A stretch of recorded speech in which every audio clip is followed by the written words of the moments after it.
Да се заредим с малко лятно настроение и да потегляме към нашето черноморско пътешествие.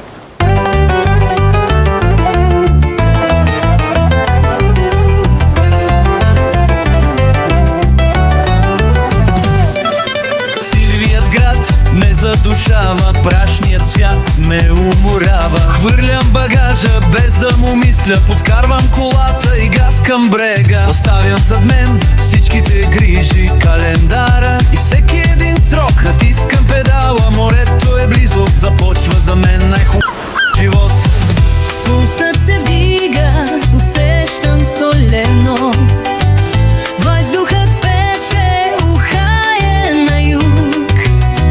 Слънцето казва, че всичко е простено. Няма ни вчера, ни утре, а само тук.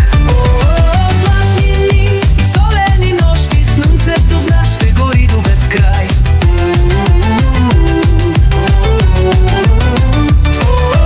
Искам те и те моля за още, това е нашият летен рай.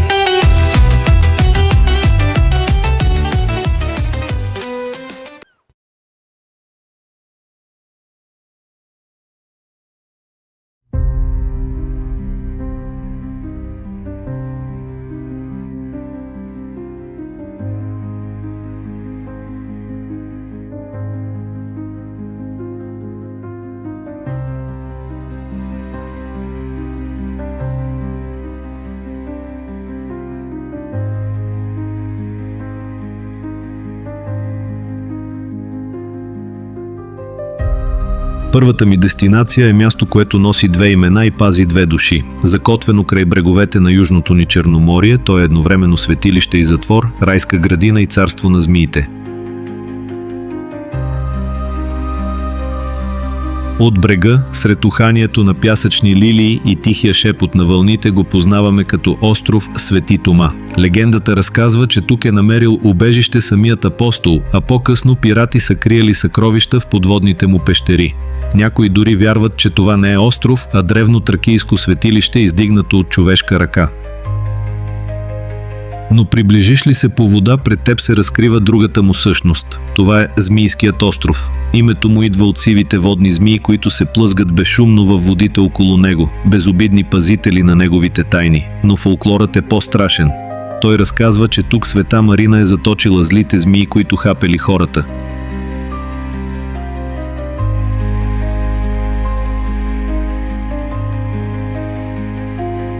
А после идва изненадата. През 1933 година цар Борис III засажда тук кактуси от далечна Братислава. Днес те са превзели почти половината остров, превръщайки го в сюрреалистична картина. Късче от пустиня, цъфтящо с жълти цветове насред Черно море.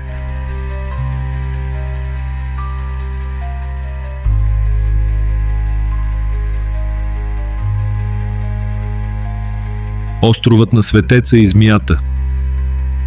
Той е необитаем, защото няма и капка сладка вода. Може би затова е съхранил всичките си легенди непокътнати. Той е мълчалив свидетел на времето, заобиколен от водите на резерват Ропотамо и пазен от килима от водни лилии в блатото наблизо. Място, което доказва, че най-големите мистерии често се крият на една ръка разстояние от брега.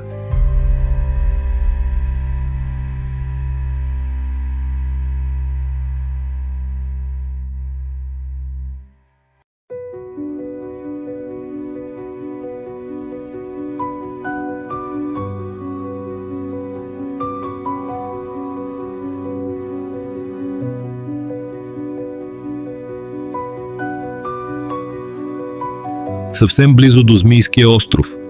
Там, където древната Странджа планина поема своя последен горист дъх преди да се слее с морето, се намира царството на река Ропотамо, която не просто тече, а разказва истории. Това е пейзаж на дуалности. Дива, подобна на джунгла река и спокойно покрито с лилии и блато. Сцена на епични птичи миграции и светилище на тихи древни руини.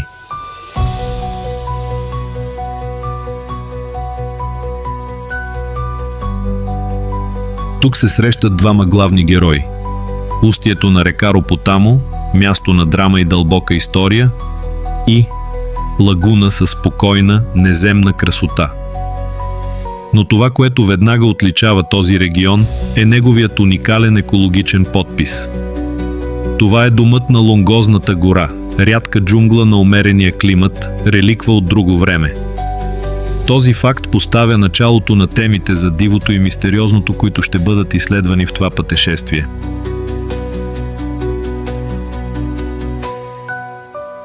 Пътешествието на реката обхваща 49 км.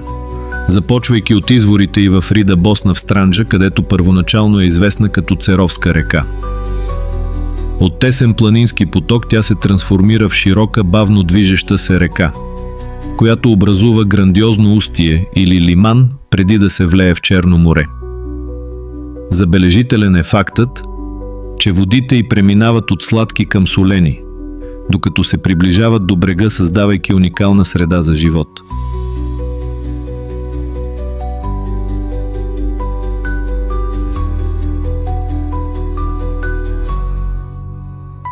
В сърцето на този пейзаж се намира Лонгозната гора. Това не е просто гора, а специфична и рядка екосистема, характеризираща се с многоетажна структура от дървета и, най-важното, гъсти, увивни лиани, които създават плътен, подобен на джунгла навес. Рядкостта й в Европа е поразителна, феномен, който се среща само на няколко места по Черноморието и във Франция. Това е зелена катедрала свят, оплетен в лиани, остатък от една по-първична Европа. Именно тази физическа реалност, гъстата, почти непроходима гора, подобна на екваториалните, е източникът на мистичното усещане в района. Легендите за магическата гора не са възникнали в празно пространство. Те са културният отговор на човека към една необикновена и необичайна среда. Усещането, че си в друг свят, е реално, защото самата екосистема е аномалия в умерения европейски контекст.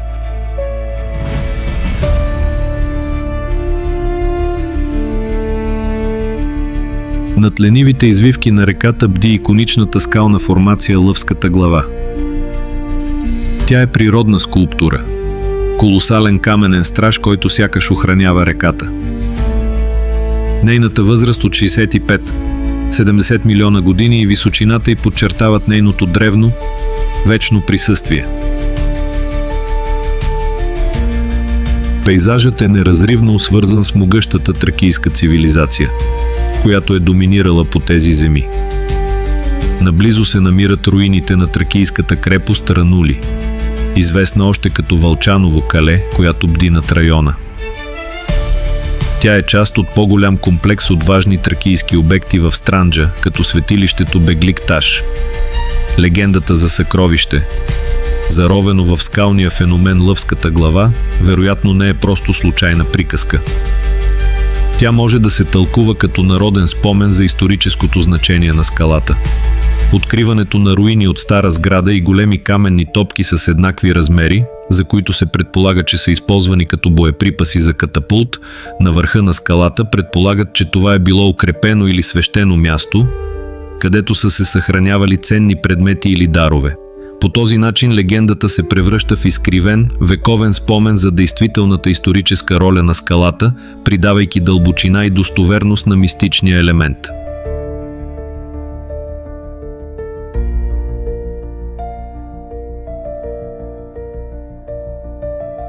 Близо до реката се намира Аркутино, известно още като Мечешкото блато. То е крайбрежна лагуна, образувана при потъването на част от брега и отделена от морето с величествена бариера от високи пясъчни дюни. Това е плаващо царство, известно с огромните си килими от бели и жълти водни лилии, наричани още водни рози, които покриват повърхността на блатото и създават спираща дъха природна гледка. Те предлагат силен визуален контраст на гъстия вертикален свят на Лонгоза на Ропотамо. На самите дюни, които разделят блатото от морето, цъфти защитената пясъчна лилия – Панкратиум маритимум, известна на местно ниво като царицата на цветята или морски нарцис. Това деликатно, ароматно цвете е символ на крехката красота, процъфтяваща в сурова среда, като най-доброто време за наблюдението му е през юли и септември. В тихите води на блатото се крие и друг уникален обитател – рядката рибка джудже гамбузия, което допълнително подчертава уникалното биоразнообразие на Аркутино.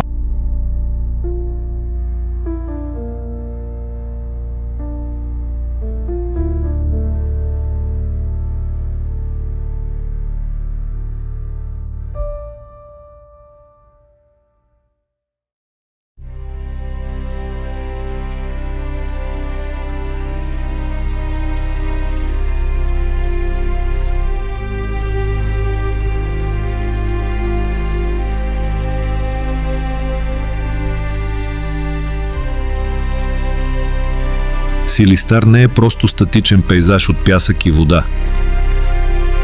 Той е жив, дишащ организъм, динамична и крехка система, в която всеки елемент е неразривно свързан с останалите. Екологичната му душа се крие именно в тази сложност, в преплитането на светове, които го превръщат в истинско светилище на живота.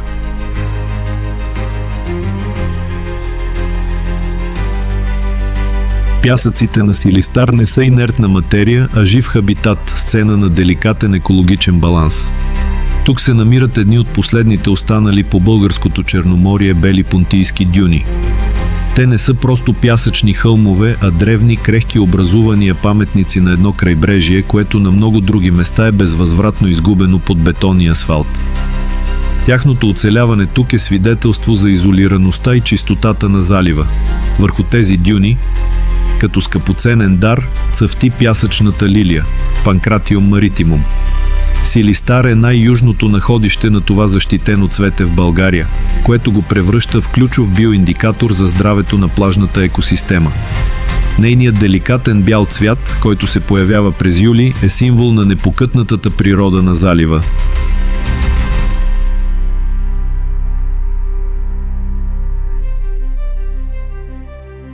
Но богатството на Силистар не се изчерпва с дюните. Цялата защитена местност се отличава с най-голямото разнообразие на растителни видове за единица площ в България. Този феномен се дължи на уникалното географско положение на Странджа, където се срещат и преплитат континенталният и средиземноморският климат, създавайки условия за процъфтяването на изключително разнообразна флора. Тук, в горите зад плажа, могат да се видят 5 вида дъб, както и реликтни видове като странджанската зеленика, оцелели от милиони години. Районът е част от миграционния път Вия Понтика. Тук могат да се наблюдават величествени птици като скалния орел и черния щъркел. Горите наоколо са убежище за сърни, елени и глигани. Силистар е място за бягство от шума на цивилизацията. Кътче, където времето сякаш е спряло. Тук човек може да се слее с природата, да се вслуша в песента на вълните и вятъра и да преоткрие себе си. Силистар е повече от дестинация, то е преживяване, което остава в сърцето завинаги.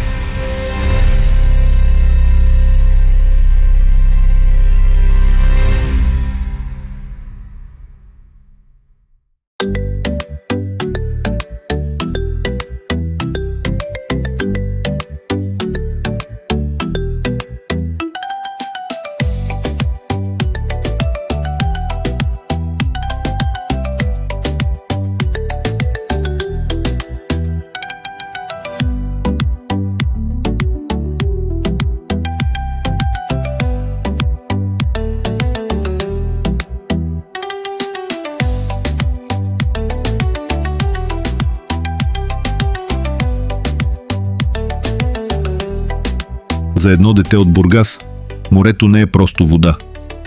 То е хоризонт, пълен с тайни. А най-голямата тайна беше там, на около 5 км от брега. Остров Света Анастасия, който преди се е казвал Болшевик. Днес е атракция, но тогава, в моето детство, беше недостъпен. Беше просто силует през деня и една мигаща точка през нощта. Самотен фар, който пробиваше мрака и пазеше своите загадки. И тази светлинка беше гориво за развинтената ми фантазия. Какво имаше там? В съзнанието ми скалистият бряг се превръщаше в тропически ад. С палми, които не растяха никъде другаде по нашето море. Нелогично, нали? Но детската логика е друг вид магия. Представях си го страховит. Остров на затворници и прокълнати пирати. Всяка вълна, която се разбиваше в него, нашепваше легенди. А всеки проблясък на фара. Той хем разкриваше, хем веднага скриваше поредната тайна. Днес знам какво има на острова. Но и досега, когато погледна натам, не виждам само скали и манастир. Виждам палмите, виждам сенките и онази малка, мигаща светлинка, която все още пази всички тайни на едно бургаско дете.